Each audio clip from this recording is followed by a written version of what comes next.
வணக்கம். நான் கிளைமண்ட். நான் கன்னியாகுமரி மாவட்டத்தில்னு. இது ஒரு நீ இப்போ பார்க்குறது இது ஒரு ரப்பர் தோட்டம்.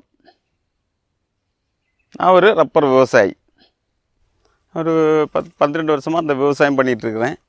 நான் காலையில் வருவேன். ஒரு 500-600 மரம் காலையில் ஒரு 6 மணிக்கு வந்தோன்னா ஒரு 500-600 மரம் வெட்டி பால் எடுத்து உரைய வச்சு சீட் அடிப்பேன். இது என்னென்னா ஒரு வருஷத்தில் ஒரு 9 மாதம் தான் அந்த சீசன். 3 மாதம் நம்ம நிப்பாட்டி போட்டுருவோம். நம்ம தமிழ்நாட்டிலே கன்னியாகுமரி மாவட்டத்தில் தான் ரப்பர் அதிகம் விளைச்சல் ஆகுது. இந்த ரப்பரு நம்ம இதை பால் வெட்ட போகிறேன். இது நம்ம பால் வெட்டக்கூடியது. இந்த ரப்பர் கன்னியாகுமரி மாவட்டத்தில் உள்ள ரப்பர் தான் அதிகம் வெளிநாடு உலக நாடு மொத்தத்திலே ஒரு வரவேற்பு உள்ள ரப்பர் கன்னியாகுமரி மாவட்டத்தில் மட்டும்தான் இருக்குது. அதிகம் விளைச்சல் இருக்கிறது கன்னியாகுமரி மாவட்டத்தில் தான், தமிழ்நாட்டிலே. பார்த்தோன்னா நம்ம சின்ன தை வாங்கி நம்ம நடுவோம். நடக்கூடிய டைமில் ஒரு ஆள் கயிற்றுலாம் வாரதுட்டு நம்ம அந்த ரப்பருக்கு தண்ணி கொடுக்கணும். அதுக்கு அடுத்து நம்ம விட்டுருவோம். இயற்கையாக பெய்யக்கூடிய மழையை தான் அது நம்பி இருக்கும். ஒரு ரப்பர் மரத்தை மண்ணில் நட்டு அது ரப்பர் பால் எடுக்கக்கூடிய தகுதியாகக்கூடிய நாட்கள் ஒரு 7-8 வருஷம் ஆகும்.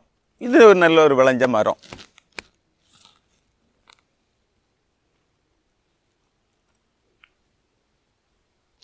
இந்த ரப்பர் தோட்டத்தில் இது ஒரு தரமான ரப்பர், நல்ல ஒரு மரம், நல்ல பால் கிடைக்கக்கூடிய மரம். இந்த மரம் பால் வெட்டுறதுக்கு ஆரம்பித்து ஒரு 10-12 வருஷம் ஆகுது. இப்போ பார்த்திங்கன்னா யார் பார்த்தாலும் தெரியும் இந்த மரத்தை எத்தனை வருஷம் ஆச்சுன்னு பார்க்குறதுக்கு. அந்த அளவு தான் ஒரு வருஷம் நம்ம வெட்டக்கூடிய அளவு. இப்போ இந்த பார்த்திங்கன்னா 1, 2, 3, 4 இது 5ஆவது வருஷம். இதே மாதிரி அந்த சைடு நாங்கள் வெட்டி முடிச்சிட்டோம். இந்த சைடு இது நான் இந்த இந்த ஒரு மரத்தை உங்களுக்கு நான் வெட்டி காட்டுறேன். ஃபஸ்ட்டு இந்த கரையை எடுக்கணும். அது சிலதில் கட்டியாக இருக்கும், சிலதில் நைஸாக இருக்கும். நான் வெட்டுறேன். இப்போ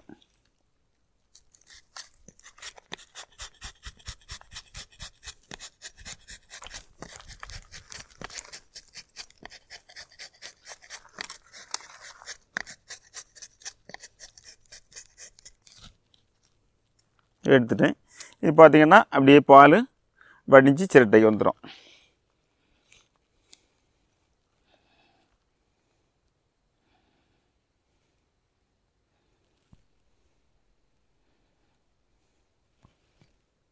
பார்த்திங்கன்னா நம்ம இந்த ரப்பர் பால் இப்போ கையில் எடுத்தேன்ல, அதை அப்படியே வச்சு உருட்டினோன்னா ரப்பராகவே மாறி வந்துடும். அந்த அளவுக்கு நல்ல தரமான ரப்பரு நமக்கு கன்னியாகுமரி மாவட்டத்தில் தான் கிடைக்குது. ஆனால் இந்த ரப்பருக்கு வெளிநாடுகளில் எல்லாம் அதிக வரவேற்பு உள்ளது நம்ம கன்னியாகுமரி மாவட்டத்தில் உள்ள ரப்பர்.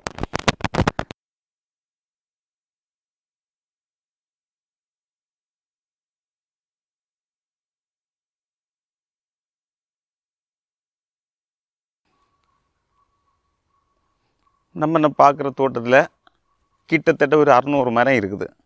இந்த 600 மரத்துலேயும் எல்லா மரமும் பலன் கிடைக்குமான்னு பார்த்தா கிடைக்காது. அதில் ஒரு மரம், உதாரணத்துக்கு இந்த மரம் பலன் கிடைக்காத மரம். இப்போ பார்த்திங்கன்னா இந்த மரம் ஒரு சீக்குன்னு சொல்லுவாங்க. இது ஒரு நோய்வாய்ப்பட்ட மரம். இந்த 600 மரத்தில் இது இன்னும் ஒரு சில மரங்கள் நிற்க தான் செய்யுது. இந்த 600 மரம் நட்டு எல்லா மரத்துலேயும் பலன் கிடைக்காது. அதில் ஒரு மரம் இது ஒரு நோய்வாய்ப்பட்டது. இது வெட்டினாலும் பால் வராது எங்களுக்கு.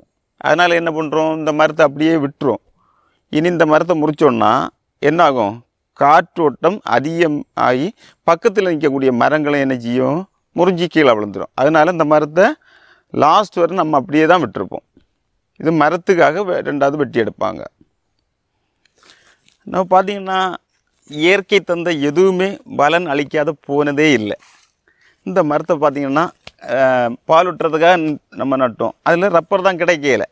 இந்த மரத்தில் தான் அதிகம் பர்னிச்சரு, தீக்குச்சி, நம்ம இந்த மரத்தில் தான் தீக்குச்சி எடுக்கிறாங்க. ஆனால் இந்த மரம் பால் தான் கொடுக்கலையே, அல்லாத இது எங்களுக்கு மரமாக இருக்கும். இதை முறிச்சிடலான்னு பார்த்தா இந்த இயற்கை காற்று வந்து உள்ளே போகுதுன்னா பக்கத்தில் நிற்க மரத்தையும் முறிச்சு போட்டுரும். அதனால நாங்கள் இந்த மரத்தை பாதுகாக்க தான் செய்வோம் லாஸ்ட் வரை. நம்ம அந்த ரப்பரை பால் வெட்டி எடுக்க ஆரம்பித்த நாள்லன்னு பார்த்தோன்னா ஒரு 30-40 வருஷம் இந்த மரத்தை நம்ம பால் வெட்டலாம். இந்த மரத்தை பார்த்திங்கன்னா சீவுறது பார்த்து சீவணும். இதுக்குள்ளே இருக்கக்கூடியது உள்ளால் படாமல். ஒரு எக்ஸாம்பிள்லாம் சொன்னேன், நம்ம சேவ் பண்ணக்கூடிய டைமில் இந்த சேவ் பண்ண அந்த முடி வளர்ந்துட்டே இருக்கும், தாடி வளர்ந்துட்டே இருக்கும். அதுக்கடுத்து என்ன ஆகும், நம்ம இந்த தொலியை உரிச்சிட்டோம்னா என்ன ஆகாது, இந்த முடி வளராது. இதில் மொத்தம் கலத்தி எடுத்தோம்னா என்ன ஆகாது, அந்த பட்டை வளர்ந்து வராது. இங்கே உடனே இந்த மரம் காலி ஆயிடும். இல்லைன்னா இது 30-40 வருஷம் நம்ம இந்த மரத்தை பார்த்தீங்கன்னா இங்கே தான் நாங்கள் சீவி இருப்போம். உங்களுக்கு ஒரு டவுட் வரலாம், இங்கே கீழே தான் சீவி இருக்கு, என் மேலே சீவிலாம் இல்லைன்னு. இந்த மரத்தை எங்கே தொட்டாலுமே பால் வரதான் செய்யும். ஒரு எக்ஸாம்பிள், உதாரணத்துக்கு நம்ம ஒரு கரும்பு எடுத்தோம்னா அடிக்கரும்பு இனிப்பாக இருக்கும். அதே மாதிரி இந்த அடியில் உள்ள பட்டை, அடிப்பட்டை, அதிலுடைய ரப்பருடைய தன்மை அதிகமாக இருக்குது, நல்ல தரமான ரப்பராக இருக்கும். மேலே போக போக நமக்கு என்ன தண்ணியாக தான் இருக்கும். ஆனால் பால் எங்கே தொட்டாலும் இதில் ரப்பரும் வரதான் செய்யும். ஆனால் ரப்பருடைய குவாலிட்டி, அதனுடைய தன்மை வித்தியாசமாகிறது இங்கே தாழ இருக்கிறதால நல்ல தரமான ரப்பராக இருக்கும். இந்த தோட்டத்தில் ஒரு 500-600 மரம் ஒரு நாள் வெட்டலாம். காலையில் 6 மணிக்கு ஆரம்பிச்சோன்னா ஒரு 8-8:30 மணி வரை. அதுக்கப்புறம் ஒரு பால் எடுக்க ஆரம்பிச்சிடும். இப்போ பார்த்தீங்கன்னா அங்கே ஒரு ஆள் இப்போ பால் எடுத்துகிட்ருக்கிறாரு, வடிஞ்சு முடிச்சு அது பால். உங்களுக்கு பார்த்தா தெரியும், அந்த ரப்பரை பார்த்தீங்கன்னா அந்த வடிஞ்சு முடிஞ்ச மரம்னு சொன்னால் இந்த துளிகள் கம்மியாக விழும்.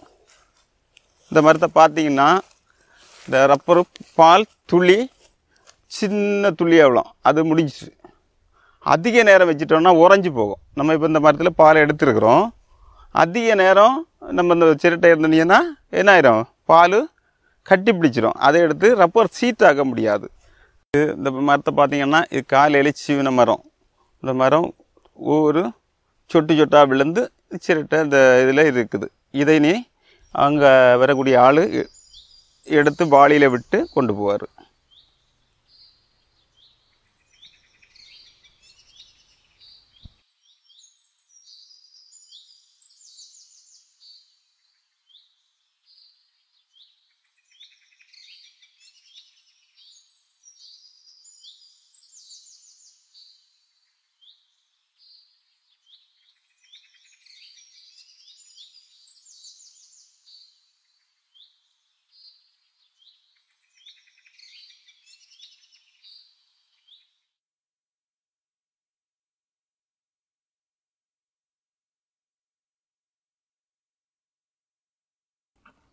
இப்போ பார்த்திங்கன்னா இந்த தோட்டத்துலேருந்து கொஞ்சம் கொஞ்சமாக எல்லா சிரட்டையில் இருக்கக்கூடிய பாலை எடுத்து நாங்கள் இந்த பேரலில் அடைச்சி வச்சுருக்குறோம்.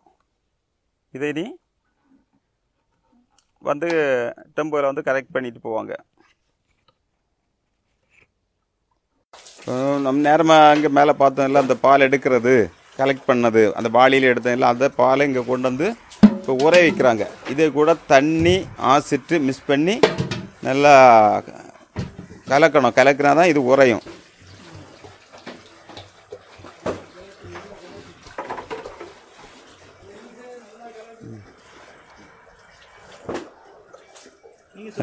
இப்போ அங்கே எடுத்துகிட்டு வந்த பாலை இப்போ வாளியில் ஊற்றுறாங்க. ஊற்றி இனி அதை டீசலில் விடுவாங்க.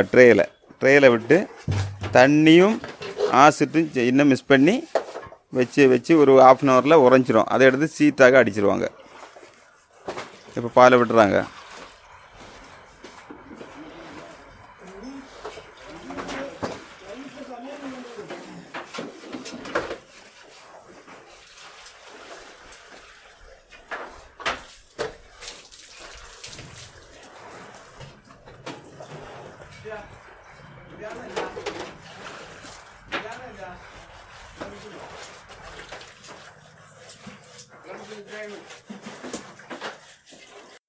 இப்போ ஆசிட்டு தண்ணி எல்லாம் விட்டு இதை கலந்து வச்சுருக்குறாங்க.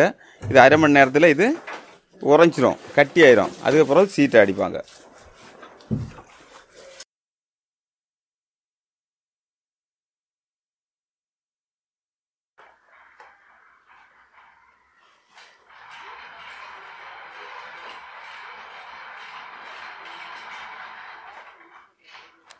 இப்போ பார்த்தீங்கன்னா நம்ம ரப்பரை பால் வட்டி எடுத்து கொண்டு வந்து இந்த பாலை டீசலை உரைய வச்சு ஆசிட் விட்டு உரைய வச்சு இப்போ நான் சீட்டாக்கி இதை அடிக்கிறோம்.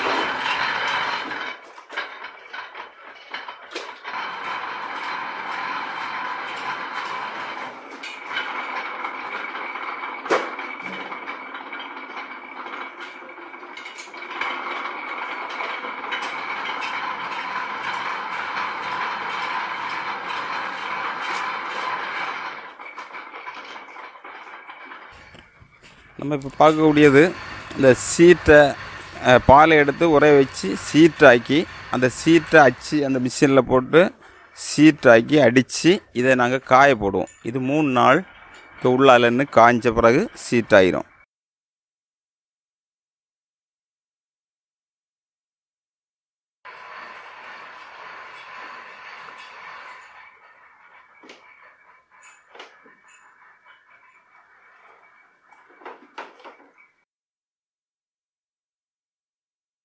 நம்ம தான் பார்க்குறோம்ல, இது காய வச்சு சீட்டாக்கி இது ஃபைனல் ஸ்டேஜில் இருக்குது.